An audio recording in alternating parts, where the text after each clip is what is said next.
Yo, we going live. Dorsey's Resource. What up, everybody? Welcome back to another session. I'm back. First, before we get started, I'd like to give a disclaimer. This video is for informational and entertainment purposes only. Please understand everyone's individual circumstance or situation may be different. It's up to everyone. Please do your homework, your research. This is not to be construed as legal advice. If you need to seek a competent professional, it's encouraged you do so at one's own leisure. Dorsey's Resource channel is not responsible or liable for any misuse of this information. These are simply my opinions on the topic matter. And this is a quick disclaimer. My way in, the topic of this video is going to be about Layzie Bone from the group Bone Thugs and Harmony addressing Migos not respecting their elders. Recently, TMZ did an interview I saw, and I want to weigh in on this because I'm actually originally from Cleveland. That's where Bone Thugs are originally from.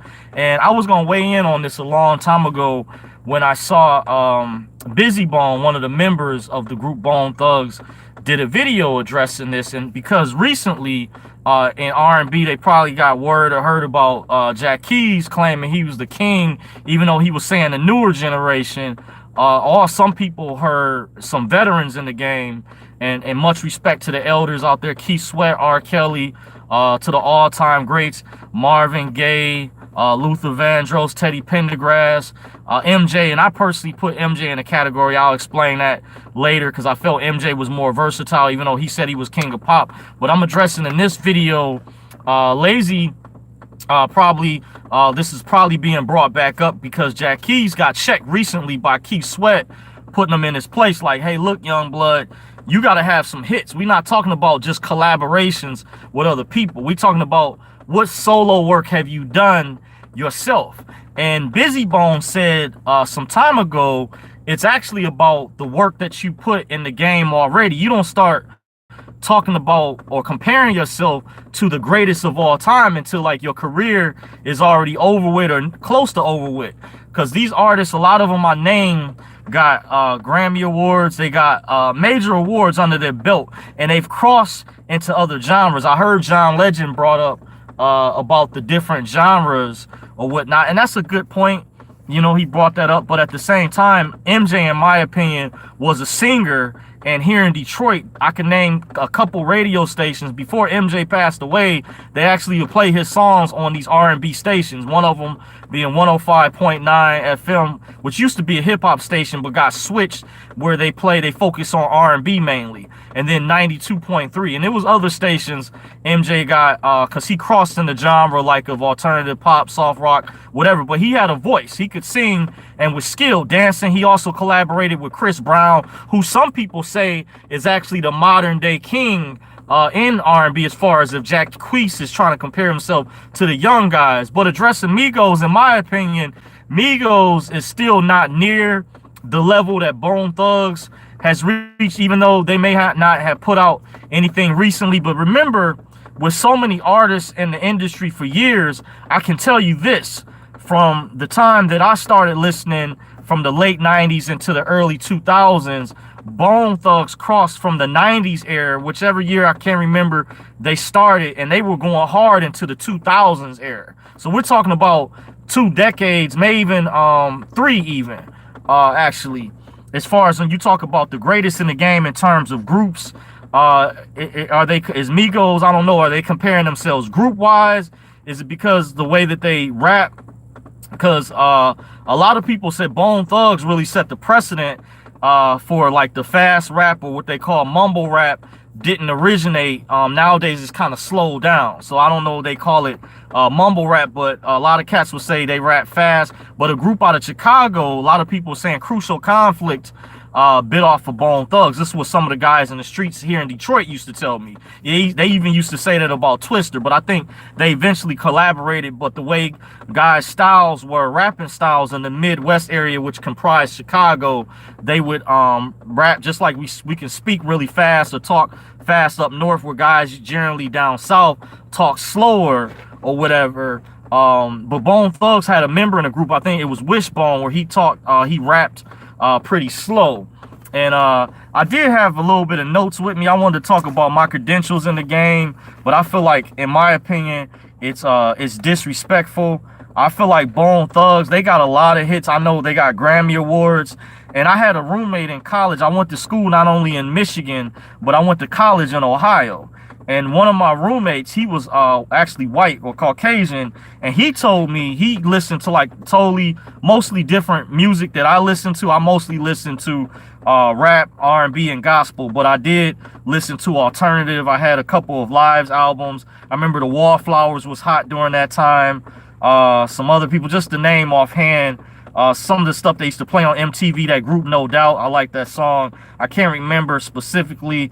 And the guy, Darius Rucker too, he was hot dealing with the country genre, but I was definitely predominantly rap. And he told me, my roommate, he listened to predominantly like the other stuff like heavy metal, whatever, but he was a fan of Bone Thugs. So they not only had crossing from the rap genre very heavily, they had a lot of support from people in the community, but a lot of people may not know Eazy-E, to the great, rest in peace, the great Eric Wright, the late Eazy-E, helped put Bone Thugs and Harmony, he helped put them on, I heard. And Layzie was talking about on TMZ, I suggest you go on YouTube and watch what Layzie was talking about. He said they struggle. Where Migos, I think Kanye West helped put them out there. When you read their bio, they basically already came from money. It's a lot easier for guys nowadays compared to some guys back then, even though the market back then may not have been as saturated, but talent-wise, they were genuinely talented-wise. And Bone Thugs was also another thing that determines whether or not you the king of hip-hop or R&B is if you're worldwide. And Bone Thugs had gone worldwide, and they had crossed into other genres. And in case you're wondering, Tupac had met with the group Kiss some years ago. Like Gene Simmons and them, he actually had a photo. I don't know too much about it because certain eras was like before my time, because this is a whole nother story. How at one time growing up, like I wasn't allowed to listen to that type of music, so I had to play catch up. But I caught up major, and I was actually part of a rap group some years ago. We never got signed officially, but the group that I was part of was in talks with Bad Boy Records and Jermaine Dupri's record label, So Def. True, my homie, one of my best friends, was basically like the head administrator of the group. It was originally called Trilogy, then we had changed the name to Most High because we were trying to find our identity. Then he changed the name to The Rat Pack, and then there was like maybe a little legal dispute. He told me at the time he was not able to basically sue. It was Jermaine Dupri had taken a group and took the same song that the group that I was part of had. And a lot of record labels would do this if your stuff wasn't copywritten. They took the song called Fresh that we had in this another group called Rat Pack. Of course, it was based off the original Rat Pack, the concept, just like cats that are connected to Jay-Z. They base a lot of their style or lingo in New York after street gangsters from years ago, like Beanie Siegel. Beanie Siegel, the guy from Philly, he used to be signed under Jay-Z, but that was his his street name, his rap name, but that was based off actual street gangster. So the concept of the group Rat Pack from a marketing perspective was based off of what's his name, Frank Sinatra, was it Dean Martin and Sammy Davis or whatever, of course, the famous Rat Pack. And they built up a following. The group that I was affiliated with built up a following in Detroit before the radio stations had just switched to 107.5 when they were 105.9 when that was the hip-hop station. Then my homie told me they built the genre in Columbus, where we both went to school separate years, to DeVry, and he told me we built up a market in Florida, and I was there temporarily back in 07 in Orlando. We performed at UCF, and one of our roommates at the time, Jay True, he was connected to Full Sail. That's why I got put up on a famous school where a lot of people from the music industry seek out talent from Full Sail that basically focuses on production and things related to the music industry for different types of things that they need people to do related to the music and entertainment industry or whatnot. So I'm just going over a little background to just share why I'm qualified to speak on this subject. And my way in is Migos is still nowhere near Bone Thugs. In my opinion, Bone Thugs has way more hits. I had not only a couple of their albums, and they did a song with Tupac and Biggie which both of the greatest people can argue of all time. You know, it's hard to top that when they've done songs with the greatest. My cousin, who's actually from Cleveland, too, by the way, she was part of Scarface's group called the Face Mob. She told me her name. She went by the name 350 in Mobsters. For those of you all, I've talked to some cats that said they were actually familiar with Face Mob. A guy growing up I went to kind of elementary, middle school with was a fan of the Ghetto Boys. I was like another one of Scarface's group. I didn't know too much about it at the time, but little did I know they were my older cousin. And she gave me a shout out some years ago when I was still in high school. I was going to Cooley at the time. I found out she had the city looking for me. Literally, she performed at one of the Summer Jam concerts when it used to be at Hart Plaza, downtown Detroit. True story, by the way. And she told me, she shared some things with me privately, because I used to buy the Source magazines years ago. I had a lot of rap albums myself. I not only listened to R&B music, but I had a lot of albums. I was like one of the few kids. I gave a lot of my albums away to one of my best friends who was part of the group that I just mentioned earlier.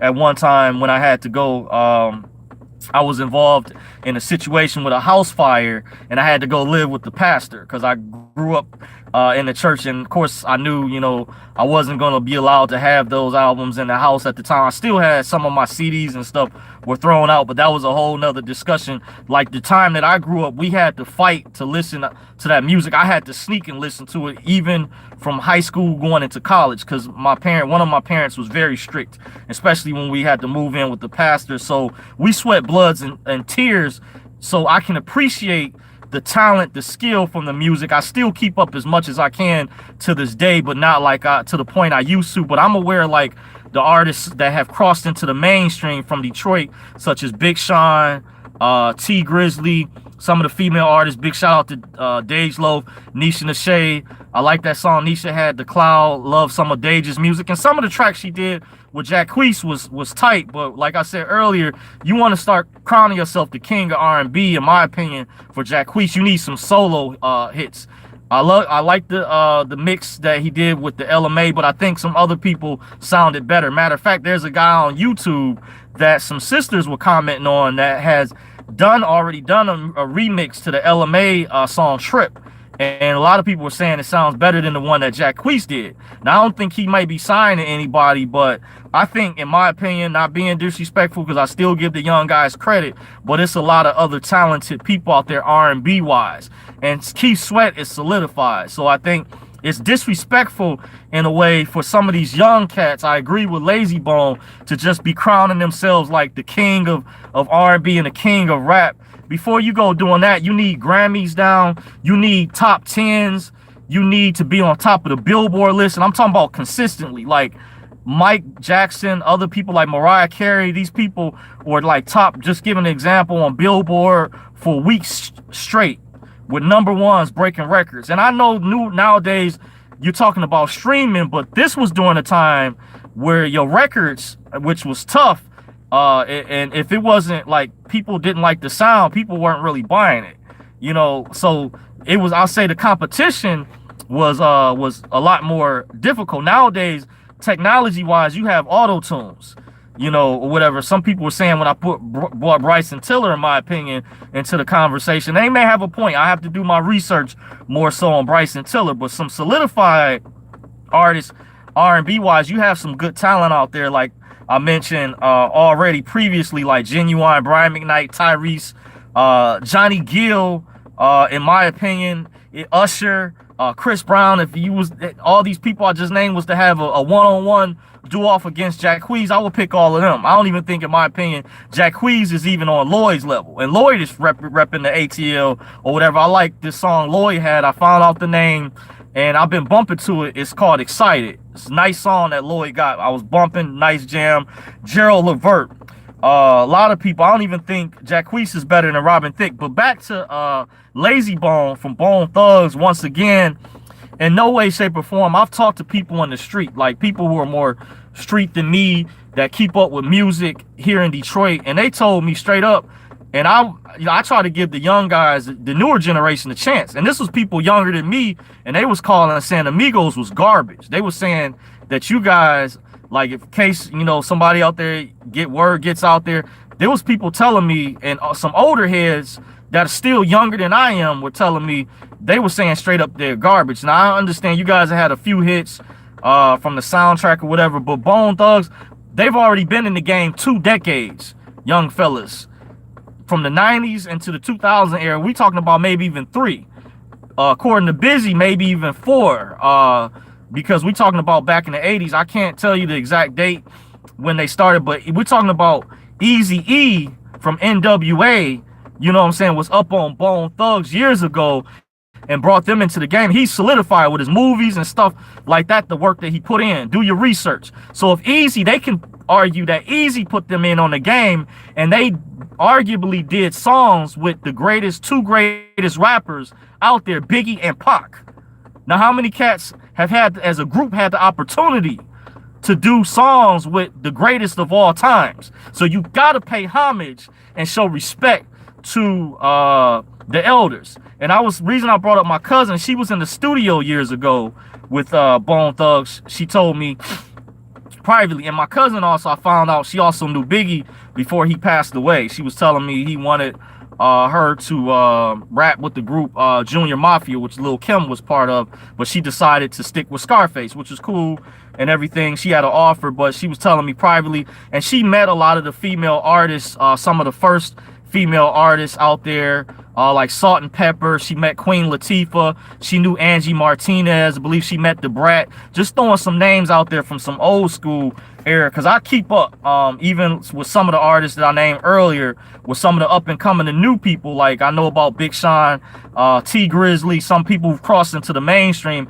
and even some of the artists like Payroll Giovanni. I like the song he did with Cash Doll, with Jerry Productions. I keep up as much as I can, as well as if I'm not listening to gospel, R&B, depending on what mood I'm in, just to pay homage. So it's not no disrespect to the younger generation, because you got some great talent out there from Detroit, Atlanta, all over, paying attention. But I just think it's important to pay homage and show respect to the elders that came in the game before.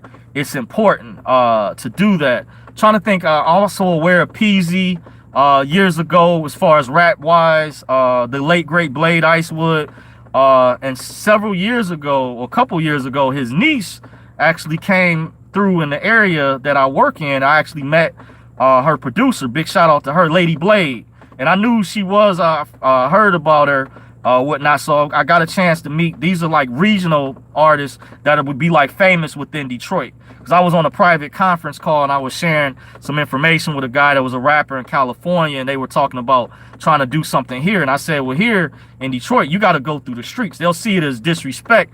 That's why they got the logo Detroit versus everybody or whatever. That's the actual brand. And they actually stopped what I heard some years ago. A guy was telling me about they stopped Rick Ross, the rapper who signed under Jay-Z, not the real Freeway Rick Ross, but the other one that went by the name Ricky Rose, that has Meek Mill signed up under him. So through an extension, Meek is still up under Jay-Z's label, but they stopped his bus from going in Shane Park, which is now named, is now named after Aretha Franklin, since she passed away, Aretha Franklin Park. But some cats got together, and I'm trying to remember his name, the rap name, because I'm familiar even with some of the artists that go like old school with. I was happy to see Royce da 5'9" that came back up. Of course, Eminem, you know, I can't forget. I did mention Big Sean earlier, T Grizzly, forgive me. There's other artists, Dej Loaf, Nisha Nashay, Cash Doll. I heard that either Nicki Minaj or Rihanna wants to do a song with Cash Doll. So I'll be paying a little attention even to the other videos. So big shout out to her, the work she's doing coming up in the game as far as artists regionally, locally making it up to mainstream or whatever, because they haven't had like good management or good production. So they working hard, putting work into the game, and that's much respect. Just showing, paying homage. So this is just showing credit, I think, just weighing in. I feel where Layzie's coming from, and I watched the video that Busy did earlier this year. It was funny. You know, Busy had me cracking up, but go back and check that video out.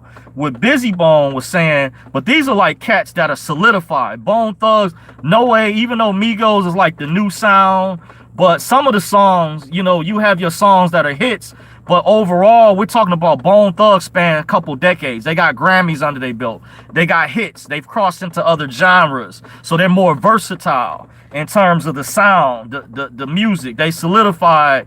They've done hits with the greatest rappers of all time, both Biggie and Pac. Matter of fact, another one of the greatest of all time from the West Coast, Eric Wright, Eazy-E, who that movie some years ago, I can't think about it, but you guys know what I'm talking about. I have to play catch up, was based off of, have to pay homage, discovered Bone Thugs and played a major role in discovering Bone Thugs too, by the way. A lot of cats, people don't know that. And I used to buy Source magazine years ago. I used to read, stay abreast. I had a lot of albums like with Outkast. I supported a lot of artists, you know, even the regional artists that I named, like the people who hadn't had the opportunity to make it mainstream yet. Like I was naming some of the people in Detroit.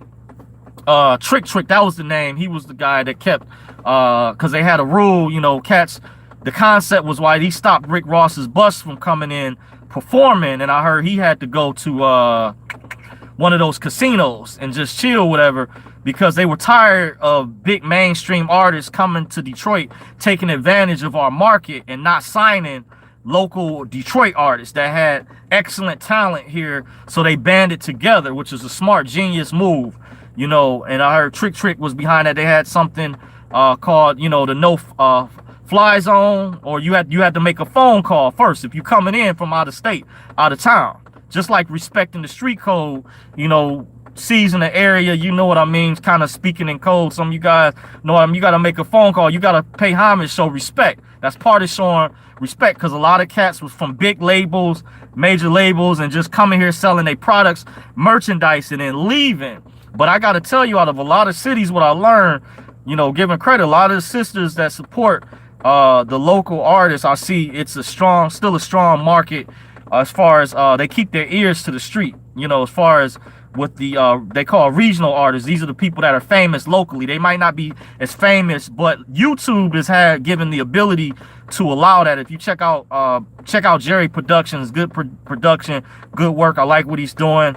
And it's not just for me personally. I'm fair. I'm not getting into because there was a thing going on with the west side and the east side. I've lived on both parts of the city. I've lived on the east side, lived on the west side, but I support both. You know, I'm neutral on the aspect, in case you guys are wondering. I had people on both sides. I won't go into all my background or whatever, but even you know, gang wise, and I knew you know, drug dealers from back in the day or whatnot. As far as I grew up, you know, the hood that I grew up or whatever. But, you know, I'm not saying there no names in that instance, you know what I mean, or whatnot. But I had guys tell me things, you know, that I knew that were in the streets, that were certified, basically. And to be, you know, a solid artist in the D, it's stated you have to go through the streets. You have to be recognized, and they have to accept you, you know. So these cats that I named are the real deal, you know what I'm saying? Even paying homage to Big Meech as well. By the way, just throwing, you know, some famous names out there or whatever that's put their work in. I supported a guy named Jay Buddha years ago. He was at Northland. He was freestyling. I bought one of his albums. I also, to go over a little bit more of my background, there was an artist, he may not have been as popular, but he was a regional artist. He went by the name Ed Grimm. Back in the late 90s, I went to Davenport University, which used to be Detroit College of Business. I was in the studio with him. We used to go over to Canada to the clubs over there and hang out. Real cool brother. I think he's got part Jamaican in him, but cool cat. Big shout out to Ed, what he did years ago, aka Chris. You know, whatever. I was in the studio with Ivy Duncan at Greenfield Plaza. I don't know if Ivy's still there. I think he has his own studio or whatever. From last I checked, I used to run into Ivy when he would come to Mr. Allen's. I used to work on 10 Mile in Southfield. I used to work at that store some years ago as a guard at the door. And also Royce the 5'9". I used to kick it when he used to come in sometimes, you know, kick it with the ladies in there. And I told, you know, I used to be part of a group, whatever. I recognized them. And I remember not just him, but artists back in the day, all the way back to Eshawn. You know, I had cats tell me about Eshawn. I won't go into that. You know, some artists never really crossed that genre from the underground into the mainstream or whatever. Jordan Evelyn says, tight her RV public exchanges January 7th. Yeah, even though that this video, I'm acknowledging you in the chat, Jordan. Thanks for joining. Yeah, it would be nice. I do hear something around that time. I don't want to get into dates too, by the way, because they like to keep, you know, the people that were setting this up said they didn't want to mention dates dealing with that thing, you know, for private, excuse me, security reasons, privacy reasons. I understand. So I think it's gonna happen soon. You know, in my opinion, it's just a matter of time. So I try to forget about it. Next thing you know, it'll probably be here. But big shout out to you. Thank you for joining the chat.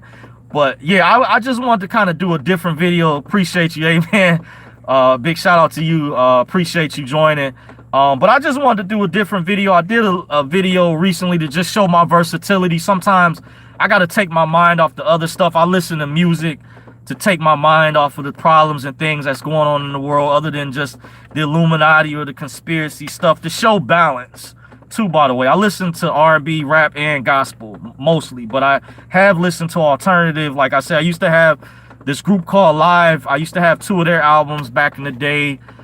Goo Goo Dolls, I liked one of their songs that did that song called Iris or whatever. I really like that song. I like some soundtracks to different movies too, like Batman. Some of the soundtracks that John Williams did, theme songs for Superman. You can go listen to these too, by the way, on YouTube. Beverly Hills Cop, like old school. I like a lot of throwbacks too. So I listen to a plethora, but just going over to get back on topic, what Layzie Bone said, in my opinion, I think Migos doesn't compare to Bone Thugs and Harmony. I want to see Bone come out with some new stuff. I'll try to keep up. I'll try to support you guys. I have in the past. I had what's this Crazy's album, the green one, years ago. I had his album. I had Busy's album separately from a couple of the albums I had. I had that album that had the song with Tupac. I ended up buying that again. Certain albums I had to buy again because I gave away to a friend of mine. Like I said, I wasn't allowed to listen to rap growing up, so I can appreciate it more. So I was just listening to Bone Thugs and Harmony. That's cool. By the way, I gotta answer this. $300 units, radio check.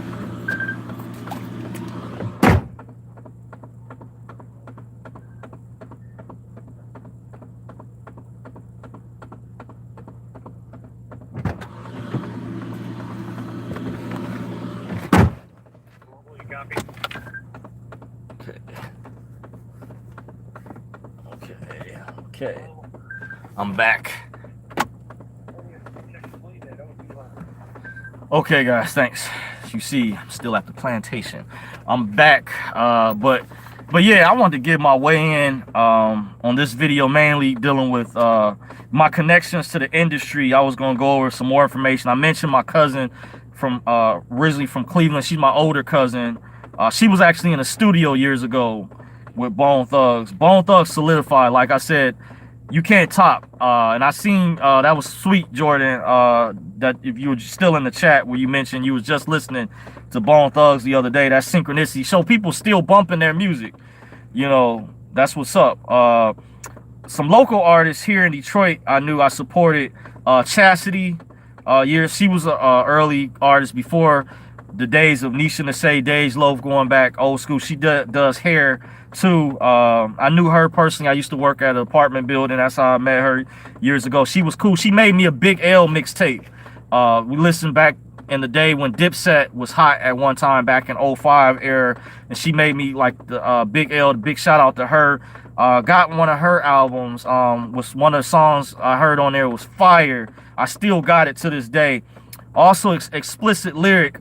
She was signed under Cat Williams. I used to talk to her older sister. I won't say the name. That's how I'm connected to some of the female artists. Gucci Ride, forgive me if I'm not pronouncing the name correctly. I'm going to say the real name. She used to go to Cooley with me. Riel Spencer. By the way, she used to have her dad had that store at Northland Mall. I used to let her cheat off me. She kind of brought it up years later, but you know, Riel could be kind of bougie, kind of brush me off, but you know, I still had love for Riel, you know, by the way. You know, so just showing, you know, I supported local artists. I keep my ears, you know, to the ground. There's another artist I'm trying to think of. I just can't think I mentioned payroll as far as some artists that have crossed or going from the regional underground market into the mainstream. Because there's like a cross, like you had New York artists before they went mainstream, like Common, Mos Def, Talib Kweli, Pharoah Monch. They used to be underground before they blew up over time or whatever. Similar to here, we had artists like that that crossed from underground into the mainstream. In case you guys are wondering, they also call that like regional artists or regional people that are famous regionally in the area that they're at. I also knew a producer, say the real name, Maurice Whitsett. He was the nephew of a pastor of a church I used to attend some years ago called Living Bread. He toured with Aaliyah in Japan some years ago. When I was still in high school, he actually let me take his photo book. He told me to bring it back, and he trusted me. Once he found out my mother was a music artist or whatever, and she collaborated with him a couple years ago or whatever at the church when she was visiting. She no longer attends there anymore, but you know, he would come there to help assist his uncle, who was the pastor, by the way. But amazing producer. He let me see personal photos that he had of the music artist Aaliyah, that I got a chance to see photos that people never seen. I brought it to high school with me. I can't remember which year it was, but some of my classmates from a Spanish class that I took, Mr. Connor at the time, some of the students, I don't remember the names because they was different grades at the time. They saw the photo album, but they were actual private photos. They were stunned. You know, I saw of Aaliyah when he went on tour with her years ago. Rest in peace to Aaliyah, by the way. And I used to actually date one of Aaliyah's classmates, by the way, that went to the Detroit School of Arts, I believe, which is like downtown. Don't quote me on it. I guess some of them actually performed at Aretha Franklin's funeral too, from what I was noticing, paying attention. Just like years ago, Jada Pinkett Smith and Tupac used to go to they had like a Detroit School of Arts down in Maryland. That's like kind of a stepping stone for some people that before they cross into the music industry, entertainment industry, they're primed, or they might have parents that groom them or have connections. Sometimes they're musically inclined already. They'll go to schools like that or whatever. But and I was gonna say her name. I'm gonna say her first name, not gonna say her last name. Elizabeth was her name, and I want to say big shout out to Elizabeth. I used to date her back in like spring of '03. I found out, and she told me she used to attend Michigan State, by the way. And reason I'm saying big shout out to her, she used to attend Word of Faith, and she did something for me. I didn't recognize this years later. I was going through a struggle years ago, and I gave a testimony. I went to Word of Faith. I gave a testimony of the situation I was going through at the time. After the service was over with, this is a true story, not making this up. A woman slipped me an envelope, and I wasn't sure. It didn't dawn on me. Like, she looked kind of familiar, but I wasn't sure. And it dawned on me years later. I said, I believe that was my former girlfriend, because she told me when I used to date her at the time, she used to go to that church, Bishop Keith Butler's church at the time in Southfield, Michigan. Elizabeth. So if you see her, she's an angel, true angel. I know she wouldn't want credit. I kept up with her for a number of years on Facebook or whatever, till I got a different account. You know, you stay out of touch. She deactivated one of her accounts or whatever. She ended up getting married from last I saw, and I was happy for her. But big shout out to her.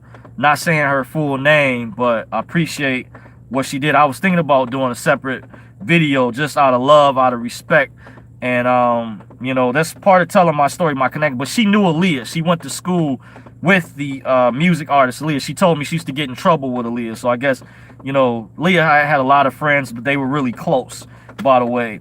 Maurice, who also let me see the personal album photo book that he had when he went on tour with her years ago, because he worked with my mother, who was a gospel music artist who could sing very well. Maurice told me he toured with not only Aaliyah, Teddy Riley, who was part of the group Backstreet, or Blackstreet, forgive me if I'm not saying it correctly, and Mary J. Blige, just to name a couple artists. And I did say earlier, I was in the studio with Ivy Duncan. He's like a producer here locally when I was with, when I knew Ed Grimm, the rapper, years ago. Big shout out to Chris. Used to hang with one of my fellow alumni peoples at from Davenport University. It used to be Detroit College of Business, DCB. By the way, I used to go hang out. We used to go to the clubs in Canada, but he also had a rapping career. And, I rapped too, I spit back then. This was separate from the group that I was part of. I was also connected to Seven Strikes Entertainment with one of Bert's from Bert's Warehouse. I knew his son, Bert Jr., but his stepson, Nefarious, was the rap name, or aka Chris, another Chris, by the way. I was connected to Seven Strikes Entertainment, by the way, with was his name Deontay, his other friend. I rapped for him when I first met them, when I went back there visiting or whatever. I spit for him in the student lounge, and that's how we broke the ice. And I was into the martial arts or whatnot, so we kicked it. That's how we met some years ago. So I'm connected to Bert's Warehouse. Bert as well, big shout out to them, his big brother. I know him personally as well, where a lot of music and different events with the city goes down. Some other stuff historically too, I won't really go into, by the way. So just going offhand, in my opinion, Migos is not on the level of Bone Thugs. Bone Thugs is still, like I said, they've gone multi-platinum already during the era. When you had albums, I think it was harder, more difficult versus streaming. It's a lot easier to download in terms of streaming, but people had to physically buy your albums, not just songs individually. You had singles and stuff at one time, but they stopped doing the singles and stopped selling them. I can't remember all the history behind that, but I still had singles. Like at one time, you used to be able to buy them separately, like the CDs or whatnot, but they kind of stopped that. And you had EPs that are like, those are shorter versions of actual whole albums or whatnot. But I just wanted to kind of go over and share my connections to the music industry. Also, big shout out to Darrell Campbell, the group that I was part of called the Rat Pack. When they were Trilogy and Most High, I was in the studio. I was on Most High's mixtape, and the people from 106 in Park at the time, I don't remember the name. I would have to kind of trace back. It's interesting thing that I learned from one of the hosts that used to be on there. They helped with the mixtape. Big shout out to T-Mail and the crew at King High School I used to hang with at the time. I was like their sidekick. I went to Cooley on the west side, but I lived on the east side too, but I was connected to, they were a little bit younger than I was. But big shout out to T-Mail, aka Fonz, aka Cool Breeze. Fonz from the Rat Pack. Was he Frank Sinatra, like Frankie Baby? He was Frank. So those some of the names, like years ago, Method Man from Wu-Tang used to have the different names, like Johnny Blaze and all the different names. So big shout out to that King crew, Kevin, Tone, James Truitt, the whole crew, Tony Bethune, Kevin, I hung with Baron. We got in trouble at the club years ago with some stuff almost went down in Canada. True story. Canadian police let us go. Rare incident. They told us they was gonna have to call backup. Glad it didn't turn out bad. When Kev actually pushed one of the officers, we was big stuff back in the day. Say sorry, man. It's the dumb smile I can't look at you use for your promo shot. Yeah, I can redo that. But at the same time, okay, I'll take that into consideration, but it can be construed as disrespectful in a way. Funny, you got the trolls again behind the ghost accounts, by the way. So my whole motto is if you're gonna talk stuff or whatever, if you really mean it, back it up. I'm showing my real face. Let's see your real face. I challenge you. That's what I just say to all the trolls. If you really mean that, if you're not, because I can't tell if you playing the dozens, you talking trash, joking around. But hey, you bang with the beast, I'm gonna tell you to bring it. Because other than that, people gonna see you as weak. I said with the trolls, people don't take your word as credible when you hiding behind a fake account. At least, and with this account thing, you seeing part of my real name, my real face, solidified. But my whole thing, big shout out to Layzie Bone with the TMZ interview. Check it out. He's saying Migos, he's calling them out. I want to see Bone Thugs come with a comeback. I want to see them bring it. Migos, no comparison. Offset even got checked, I saw, by Jay-Z not too long ago. Jay-Z punked you, and then Keith Sweat punked Jacquees. Put him in his place. You're not on these guys' level. This is solidified, straight up.